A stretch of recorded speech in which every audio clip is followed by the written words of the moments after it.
स्वीकृत होगी और उसके ऊपर काम चला है, बहुत जल्दी बनकर तैयार होगी और उसका लाभ जो है वो बड़ा दीर्घकालीन लाभ जो है वो मिलेगा। क्योंकि सिंचाई की योजना से ना सिर्फ हमें जो है एक पर्टिकुलर किसान को फायदा मिलता है, बल्कि उससे जब उत्पादकता बढ़ती है तो रोजगार के नए अवसर पैदा होते हैं और ओवरऑल जो है वो समाज के लिए बहुत लाभकारी एक्टिविटी मानी जाती है। और उसी तरीके से हम जो पर्यटन से जुड़ी कोई भी इकाई तैयार करते हैं उससे भी रोजगार के नए अवसर पैदा होते हैं। मेरी ये कोशिश है कि हम इस क्षेत्र में जो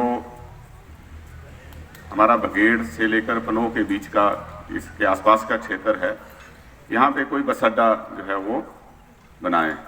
तो बस अड्डा बनाने से आसपास जो है वो गतिविधियाँ काफ़ी बढ़ जाती हैं।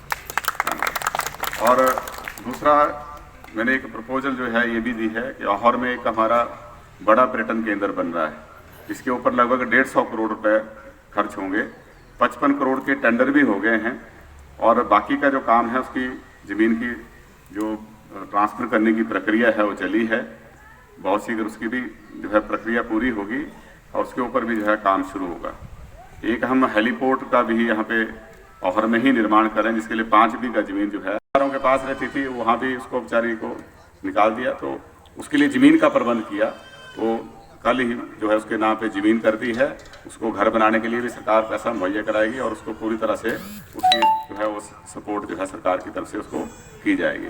और इसको आगे बढ़ाते हुए पिछले साल इसका निर्णय लिया था, इस साल के जो है निर्णय लिया है सरकार के पहले दिन ये निर्णय लिया है कि जो लोग अपंग हैं, नौजवान बच्चे हैं, कोई किसी को दिखता नहीं है, किसी को सुनता नहीं है, कोई बोल नहीं सकता है, कोई चलने फिरने में असमर्थ है, तो ऐसे जो अपंग बच्चे हैं, एक तो ये निर्णय लिया कि जो पहले कंडीशन होती थी कि पेंशन की दिक्कत आती थी कि पेंशन लगाने के लिए जो था पटवारी आमदनी का उसमें चक्कर पड़ जाती थी। कईयों के रिश्तेदारी में या परिवार में पेंशनर थे, नौकरी वाले थे, एक तो कंडीशन हटा दी। आप कोई भी जो पेंशन के लिए, चाहे बुढ़ापा पेंशन है 60 साल से ऊपर, चाहे विडो पेंशन है, चाहे अपंग पेंशन है 40% से ऊपर, सबके लिए, पहले 70% से ऊपर थी, अब 40% से ऊपर सबके लिए कर दी। कल भी मुझे पंतेड़ा में एक बच्चा मिला, 50% अपंगता है, लेकिन उसका जो है वो पेंशन उसको नहीं लगी है। इसलिए ऐसे पात्र बच्चों को जो कंडीशन है वो पूरी तरह से वेव ऑफ कर दी है।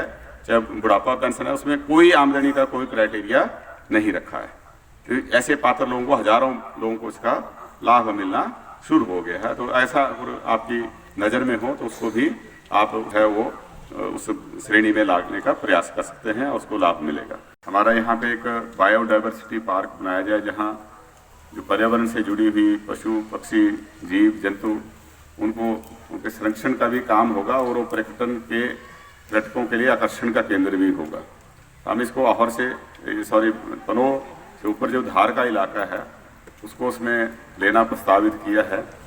अभी तक उसमें पैसा सैंक्शन नहीं हुआ है, अभी तक वो प्रस्तावना जो है सरकार के पास विचाराधीन है और हम उसको वहाँ से फिर पैदल रास्ते से भी जो है, सड़कों से तो जुड़ा हुआ, तो पैदल रास्ते से भी एक ट्रैक बना के जो है उसको, जो हमारा त्यून का किला है, वैसे तो त्यून और सरियून दोनों के लिए 2-2 करोड़ रुपए जो है उनकी रेनोवेशन के लिए स्वीकृत कर दिया है, लेकिन सरियून में ज़मीन की दिक्कत है। त्यून जो किला है हमारा कोठी से जस्ट ऊपर, इस किले के नाम से 42 बीघा ज़मीन अवेलेबल है, उसको हम डेवलप करेंगे और उसके ऊपर लगभग 20-25 करोड़ रुपए खर्च करके, ताकि जो ये कोशिश इसलिए है ताकि जो पर्यटक कुल्लू मनाली लेह लद्दाख जाते हैं वो पर्यटक कुछ समय के लिए यहाँ पे रुके, खर्च करेगा, कुछ ना कुछ उससे हमारे रोजगार के अवसर पैदा होते हैं। तो ये छोटी छोटी कोशिशें हैं। बाकी यहाँ पर बात रखी गई कि यहाँ पर जो हमारा है इसको सड़क को पक्का करना है, इसमें जितना भी पैसा लगेगा हम उसको चरणबद्ध तरीके से इस सड़क को पक्का करेंगे। इसमें आप किसी को संशय नहीं होना चाहिए। बहुत जल्दी इसके ऊपर काम शुरू करेंगे और इसको पूर्ण करेंगे। दूसरा पंचायत घर का है। पहले जो पंचायत के लिए ज़मीन उपलब्ध थी वो 4 बिस्वा थी, तो उसमें 4 बिस्वा में जहाँ बनाई हैं वो पर्याप्त नहीं है, ना तो वहाँ पर जनरल हाउस हो पाता है, ना वहाँ बैठने की स्टाफ के लिए भी उचित व्यवस्था होती है। जो पंचायत में जाते हैं लोग, उनके लिए भी प्रॉपर जगह सुविधाएं जो हैं वो उपलब्ध नहीं हो पाती हैं। तो इसलिए इसके लिए कम से कम 10 बिस्वा ज़मीन जो है वो उपलब्ध होनी चाहिए।